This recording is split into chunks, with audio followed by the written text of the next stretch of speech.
నేటి కాలంలో కొంతమందిలో సహనం చచ్చిపోతుంది, ఓపిక ఉండటం లేదు. ప్రతి చిన్నదానికి కోపం ఎక్కువైపోతుంది. దీనికి ఉదాహరణే ఈ వార్త.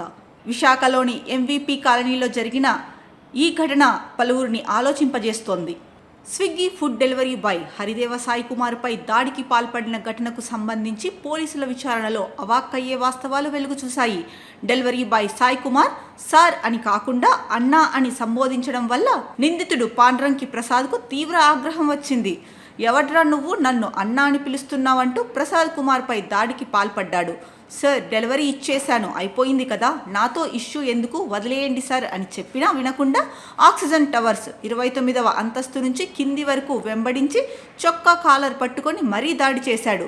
అక్కడితో ఆగకుండా సెక్యూరిటీ గార్డుల సహకారంతో గేటు వద్ద సాయి కుమార్ని ఆపివేసి, నీ స్థాయి ఏంటి, నా స్థాయి ఏంటి, నన్నే అన్నాని పిలుస్తావా అంటూ కర్రతో విచక్షణారహితంగా దాడి చేశాడు. గేటు వద్ద అప్పటికి మరికొందరు డెలివరీ బాయ్స్ ఉండడంతో వ్యతిరేకత వస్తుందని భావించి సెక్యూరిటీ రూమ్లోకి తీసుకెళ్లి దుస్తులు విప్పించి దాడికి పాల్పడ్డాడు.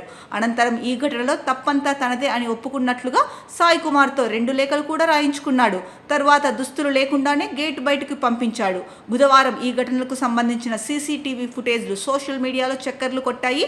ఆ వీడియోలు చూసిన పలువురు ప్రసాద్ వ్యవహరించిన తీరు అమానవీయతకు అద్దం పట్టిందంటూ విమర్శించారు. అసలు అన్నా అని పిలవడంలో తప్పేముంది, అన్నా అని పిలిస్తే ఏమైంది అని అంటూ కొంతమంది సామాన్య జనాల నుంచి కూడా విమర్శలు వెల్లువెత్తుతున్నాయి. ఇక ఈ ఘటనపై సిపి ఆదేశాలతో విచారణ వేగవంతం చేసిన పోలీసులు నిందితుడు పాండ్రంకి ప్రసాద్పై ఎస్సీ ఎస్టీ అట్రాసిటీతో పాటు పలు సెక్షన్ల కింద కేసు నమోదు చేశారు. అతన్ని అరెస్టు చేయడంతో పాటు ప్రాథమిక దర్యాప్తు పూర్తి చేసి కోర్టులో హాజరుపరిచారు. దీంతో కోర్టు అతనికి ఏప్రిల్ 7వ తేదీ వరకు రిమాండ్ విధించింది. అయితే విచారణతో పాటు ప్రసాద్ను కోర్టులో హాజరుపరచడంలో పోలీసులు గోప్యత పాటించడంపై విమర్శలు వినిపిస్తున్నాయి. సీతమ్మధారలోని ఆక్సిజన్ టవర్స్ లోపలికి ఫుడ్ డెలివరీ నిలిపివేస్తున్నట్లు స్విగ్గీ, జొమాటో వంటి వివిధ సంస్థల్లో పనిచేస్తున్న ఫుడ్ డెలివరీ బాయ్స్ మీడియాకు తెలిపారు.